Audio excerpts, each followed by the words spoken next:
At our institution Case Western Reserve University, the calls for student activism hardly amounted to a rumble until last academic year, when anti-Israel posters, graffiti, angry chants, walkouts and an encampment overtook our campus.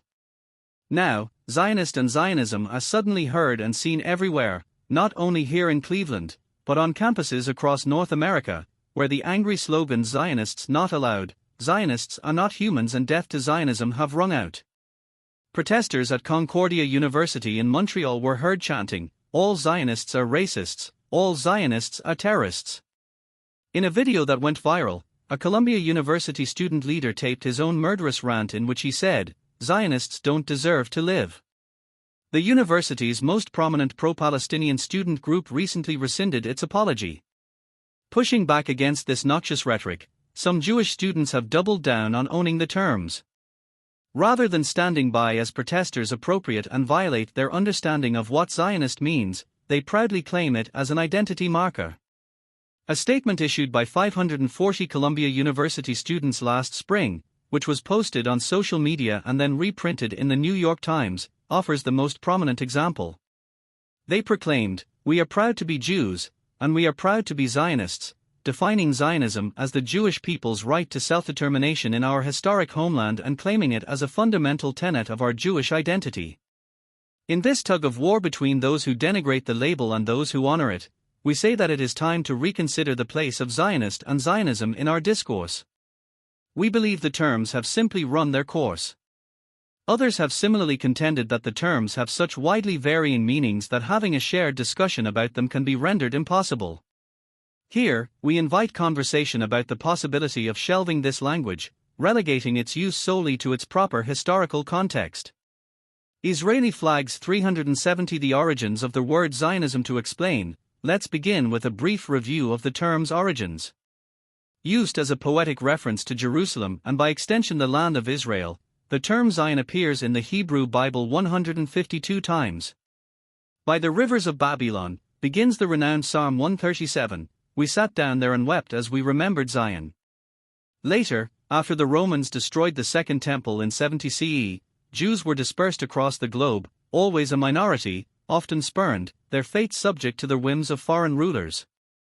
Jews continued to express a longing for Zion in prayer, beseeching God, "Gather together our scattered people from the ends of the earth. Return us all in joy to your city Zion." For generations, this liturgical cry was mostly a messianic dream. But in the 19th century, as new nationalist movements emerged in Europe and across the crumbling Ottoman Empire, Zionism took shape. The vision called for Jewish autonomy in the Jews' ancient homeland. With the organization of the First Zionist Congress in Basel, Switzerland in 1897, the movement was seeded, and the term Zionism came into common usage as the political, cultural and military work to achieve statehood played out.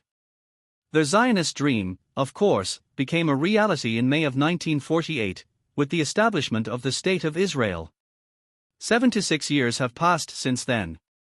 Israel is now a state with a strong economy, a flourishing culture and a powerful army. While the country's domestic and international challenges are particularly acute today, they are the sorts of trials that come with statehood, particularly in a troubled and unstable region of the world. Yet by continuing to use the terms Zionist and Zionism we undermine Israel's normalization. The country is home to almost 10 million citizens with diverse religious and ethnic backgrounds and a wide range of political views. One need not be a Zionist to support Israel. You need only believe that Israelis have the right like all others to live their lives in security and prosperity. In addition to this logical reason for shelving the words Zionist and Zionism, we believe this linguistic choice is prudent. First, applying the terms to modern-day Israel is confusing and unclear, and it creates opportunities for distortion. The Anti-Defamation League defines Zionism as the movement for self-determination and statehood for the Jewish people in their ancestral homeland. But this definition makes little sense today given that statehood has long ago been achieved. It argues for the legitimacy of a country whose status should no longer be called into question. Because it has no clear meaning in the contemporary context, many feel free to appropriate it and assign it pernicious meanings. The anti-Zionist Jewish Voice for Peace describes Zionism as a movement to deny the rights of Palestinians and the humanity of Palestinians. The BDS movement characterizes it as a settler colonial project which is ongoing and in which every Israeli citizen is complicit. Even the United Nations defined Zionism as a form of racism and racial discrimination, though it later revoked this definition. We should insist on the correct meaning of the terms. Zionism and Zionist refer to a narrow historical movement and ought not be open to interpretation or appropriation. Second, the word Zionist provides detractors a substitute for directly referencing the State of Israel. In effect, this verbal evasion denies the state's very existence. Iran uses the term Zionist regime, and Hamas favors Zionist entity. Few contemporary nation-states face this type of repudiation, even those that have been called out for their extreme humanitarian injustices and political missteps. For its fiercest critics, Israel becomes an ism to be eliminated like racism or sexism and not an actual country with which to reckon. Third, haters feel empowered to hurl labels and insults at Jews while self-righteously defending their conduct.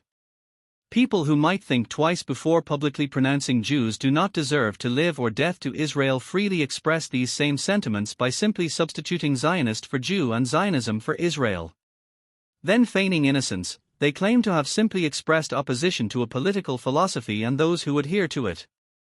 Does dropping the use of Zionism concede the war of words to Israel's critics? Does it imply a surrender of part of our heritage? No, in fact, doing so would only reaffirm Israel's legitimacy. There are plenty of terms other than Zionist that are more accurate and appropriate for the 21st century. These include Israeli citizens as well as supporters, defenders and yes, critics of Israel. Zionist and Zionism should continue to be used to refer to the movement that predated the establishment of Israel in 1948. But perhaps, in all but historical contexts, these terms should be retired from our vocabulary. This linguistic turn could be one small step towards restoring civility on university campuses and beyond.